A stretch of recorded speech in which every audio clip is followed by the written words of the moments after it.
Hi, this is a short video on how to effectively make a transfer order in MRPeasy. First, why would we be performing a transfer? This is usually for situations like moving finished goods from a plant to a distribution center, or moving product from one warehouse to another warehouse that's closer to our customers, or maybe moving goods to another off-site storage or sales location. To initiate the transfer, we first go to Transfer Orders tab in the Stock module, and then we create a new transfer order. Designate the From site and the To site for the transfer. Note I use the term site here because this differs from a location. A site is a separate warehouse for storing parts and products. A storage location, or simply location, is an area within a site which may have a specific designation, like a bin number, or if it's on a rack, or even in a room or a truck. For this demonstration, and for transfers in general, I'll only be talking about the site level. See our other video on managing lots for a discussion on performing moves between storage locations. You can leave the status set to new, as this will change as you'll see in a minute. The shipment date is when you expect the product to be picked up. The expected date is when you expect the shipment to arrive at the destination. You might want to check with your shipper first to see how long it will take. Setting this date tells MRPeasy and other members of your team when parts and products are estimated to be available for sale or for processing. The additional fees field is to capture any shipping or other freight-related charges incurred to get the goods to the other warehouse. When you first set up the account mapping to your accounting program, the list asks you which general ledger account to use for these transfers. This will be the account affected when entering an amount here. To see which account this is linked to, go to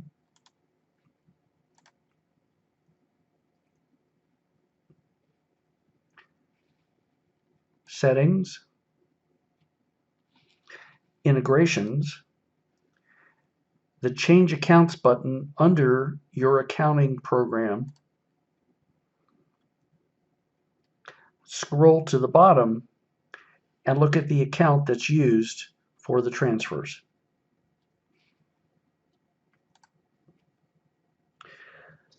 Also, if you don't know the fees at the time of the shipments being prepared, that's okay. You can enter this information at the time the goods are received at the destination or even later, although it's best to do it as soon as the information is known so it's not forgotten and you don't have questions later. Next, select the item and the associated product group that's being transferred. In this case, I'll transfer some wheel frames. Once identified, tag the lot and the storage locations for the items being moved.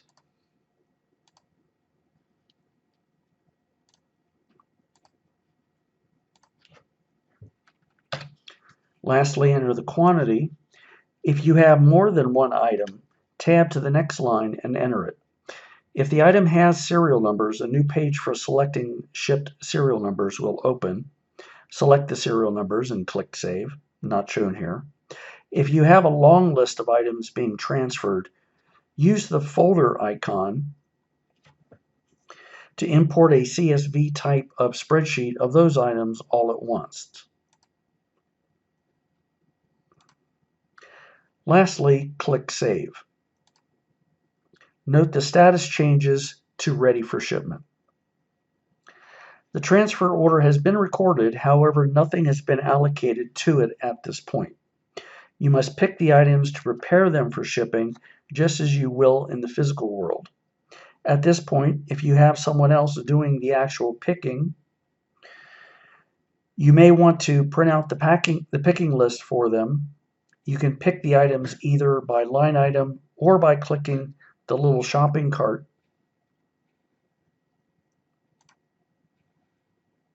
next to each line item, or by clicking the Pick All Items button to the right.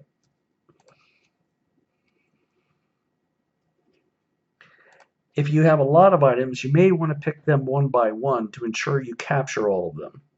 Also, transfer orders are intended to ship a group of goods all together. If some of the items are not ready for shipment, remove them and create another transfer order when you're ready to go. You can also add a note to this order at the bottom by clicking the plus sign. This note, however, is for internal purposes only and does not print on any printable documents. Once you pick the items will go from a booked quantity to a picked quantity. Also, the status of the transfer order will change to shipped once complete.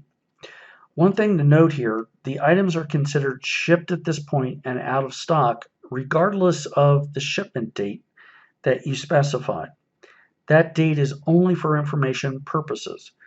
Items are considered in transit once you finish picking, even if the shipper has not picked up the shipment yet, so be careful.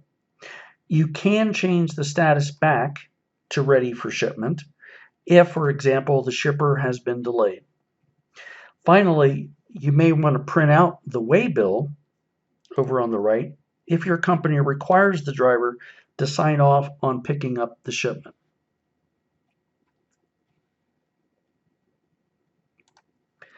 Once the goods arrive at the destination, you simply return to the transfer order screen, select the appropriate transfer order, and change the status to received.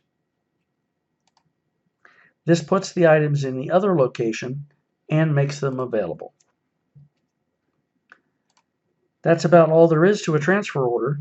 I'm Tim Grant with Business Solution Providers, Inc.